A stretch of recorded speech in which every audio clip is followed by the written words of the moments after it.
सवालिया निशान है उमर अब्दुल्ला को, इसका जवाब दीजिए हमें। वो कौन सी चीज है इधर जो खत्म नहीं हुई? मगर मैं उमर अब्दुल्ला साहब से कहना चाहूंगा, उमर अब्दुल्ला साहब ये AOY है, ये कि मतलब इनसे AOY में किसको राहत मिलती है? आपने उस वक्त बोला वो मुझे वोट दिया, खुल के वोट दिया, हैंड टू माउथ लोगों ने वोट दिया, मगर उन लोगों को क्या जवाब दोगे आप जिनके साथ आप वादा किया और वादा खिलाफी की? उमर साहब हम जानते हैं, हम फुटबॉल वाले हैं, हम सियासत भी जानते हैं। आदाब, आप देख रहे हैं आवाज़ दुबई और मैं हूं आपके साथ यास्मीन खान। जैसा कि सबको पता है कि असेंबली सेशंस लगातार जम्मू में चल रहे हैं और बजट जो है कल अनाउंस किया गया। अब जब बजट की हम बात करते हैं तो बजट को इसलिए बनाया जाता है ताकि जो लोग हैं, जो कॉमन मासेस है, उनकी ज़िंदगी को आसान किया जाए। अब कल जो बजट पेश किया गया असेंबली में, उसको लेके आज हमने एक मार्केट सर्वे किया और लोकल स्टेक होल्डर से हमने बात की और उनके व्यूज़ को जानने की कोशिश की।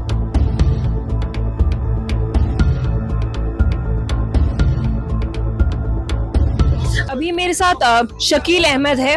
मुझे लगता है ऑलमोस्ट अपनी पूरी जिंदगी इन्होंने मार्केट को दी है।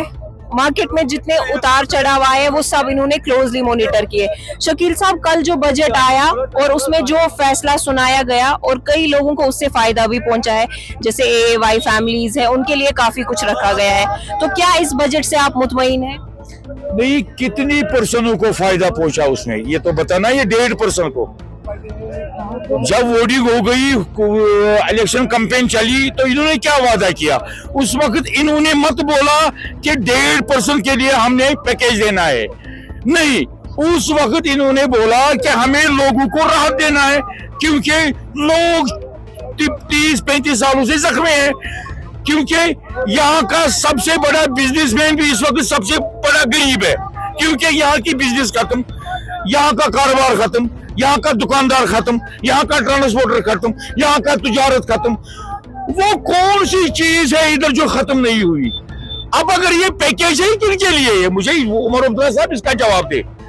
अगर उसने वादा किया उस वक्त के मैं 10 किलो राशन, 200 बिजली मुफ्त, मगर उसने उस वक्त ये मत बोला कि ये 1.5% के लिए। सवालिया निशान है उमर अब्दुल्ला को, इसका जवाब दीजिए हमें। मुझे बताओ, यहाँ का कारोबार खत्म, हम भी गरीब आदमी हैं, हम भी गरीब लोग हैं, हमारा भी गरीब बिजनेस है, हम जिनको 200-300 रुपया, क्या हम इसके हकदार नहीं है? हम इसके हकदार नहीं है? हम कोई 30-40 सालों ने जख्मी नहीं किया। ये कौन सा तरीका है? हमें बताइए। इनको इस पर मीटिंग बुलाना है, चाहे इनकी भारतीय जनता पार्टी है, वो भी इस वक्त हुकूमत पे अपोजिशन में है, नेशनल कॉन्फ्रेंस है, इसमें कोर मीटिंग बुलानी है, इनको कोर मीटिंग बुलानी है, इस पर नजरसानी करनी है। कल का जो बजट है, आपको क्या लगता है BPL फैमिलीज जो है उनको कोई फायदा उससे पहुंचा है? देखिए, मैं तो तर्जुमानी करता हूँ स्ट्रीट वेंडर्स की, गरीब तबके की, हैंड टू माउथ की। उसमें ये जो AOY है तो वो हमारे हक में नहीं है। मुझे मतलब मैं ये समझ से काशिर हूँ, ये किन के हक में है? उमर अब्दुल्ला साहब ने जो ये किया है, इसने इंसाफ नहीं किया। फिर भी मैं वेलकम करता हूँ, उसने जो मतलब वादे किए थे, वादों के पे तो उससे थोड़ा सा मतलब निभाया। मगर मैं उमर अब्दुल्ला साहब से कहना चाहूँगा, उमर अब्दुल्ला साहब ये AOY है, ये कि मतलब इनसे AOY में किसको राहत मिलती है? ये ऑटो ड्राइवर को राहत मिलेगी, स्ट्रीट वेंडर्स को राहत मिलेगी, मेरे मजदूर को राहत मिलेगी, मेरे बाकी जो दूसरे गरीब लोग हैं उनको राहत मिलेगी। ये AOY कौन लोग है? ये AOY कहाँ है? मुझे तो पता नहीं है। मेरे स्ट्रीट वेंडर कम से कम AOY कैटेगरी में नहीं आते, तो इस पर नजरसानी होनी चाहिए। उमर अब्दुल्ला साहब और ये AOY जो इसने बोला, या वुमेन्स के लिए जो रिजर्वेशन बोला, ये जो गाड़ियों में, तो इन पे अमल करो। मगर ये देखो, पहले आपने कौम के साथ वादा किया है, आपने खास तबके के साथ वादा नहीं किया है।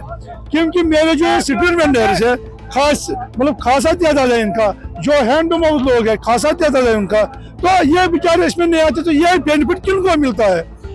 तो राशन कार्डों में मतलब रद्द बदल किया गया, क्या पता है इनने अपने मेंबर्स को ये AOY दिलाए है, तो मेरे स्ट्रीट वेंडर को ये मतलब इसमें मतलब कोई फायदा नहीं पहुंचता है। बजट सेशन पेश किया गया, उसको लेके क्या राय है आप? लेकिन ये बिल्कुल सारा गलत उन्होंने किया। बिल्कुल, जो गरीब तबका था, एक बंदा होता था कमाने के लिए, वो 10 बंदों को खिलाता था। अब देखो, इन्होंने चावल भी बिल्कुल बंद किया, चावल देते थे 5 रुपए के, वो भी बंद। गैस बोला इन्होंने देंगे, वो इससे पहले बोला जब ये क्या इलेक्शन हो गया, इलेक्शन के बारे में बोला हाँ सब हम करेंगे, वो देंगे, ये देंगे, गैस दे देंगे, सब कुछ चावल देंगे ज्यादा, वो भी इन्होंने बिल्कुल खत्म किया। बस कुछ नहीं, ये धोखा है। ये चावल भी अब बंदी करती है, वही लोगों के लिए अच्छा है। तो बाजार में भी हमको यही रेट मिलता है, उधर भी अब यही रेट मिलता है। अब क्या फायदा, अब कुछ नहीं, अब मुश्किल है जीना कश्मीर में। ट्रांसपोर्ट के हवाले से इस बजट में एक और डेवलपमेंट देखने को मिल रही है, यानी कि जो कल बजट पेश किया गया उसके अकॉर्डिंग जो औरतें हैं गवर्नमेंट बसेस में 1 अप्रैल से फ्री ऑफ कॉस्ट ट्रैवल कर सकती हैं। ये नेशनल कॉन्फ्रेंस की तरफ से एक विमेन्स रिप्रेजेंट जो है औरतों को दिया गया। इसके बारे में हमारे साथ बात करने के लिए नुसरत है। नुसरत, आपसे जानेंगे कि अभी जो बजट पेश किया गया इसमें ये बताया गया कि औरतें जो है फ्री ऑफ कॉस्ट ट्रैवल कर सकती हैं, चाहे गवर्नमेंट की कोई भी बस हो, इंक्लूडिंग द ई बसेस। तो क्या कमेंट रहेगा? तो मेरे हिसाब से ये एक वेलकम स्टेप रहेगा जो गवर्नमेंट ने इनिशिएटिव लिया है, पर्टिकुलरली वुमेन तबके के लिए। इससे ना सिर्फ एक वुमेन को बूस्ट मिलेगा घर से निकलने के लिए, फर्दर ये जो है फाइनेंशियल इंडिपेंडेंस मिलेगा हम लोगों को। बट अगर हम ओवरऑल करें, बजट की बात करें, इसमें जो बेनिफिट्स दिए गए हैं वो एक पर्टिकुलर तबके को दिए गए, AAY को। अगर हम बात करें इलेक्शन मैनिफेस्टो का जो पर्टिकुलर गवर्नमेंट की थी, उसमें उन्होंने ये कैटेगराइज नहीं किया था कि किन को हम ये देने वाले हैं।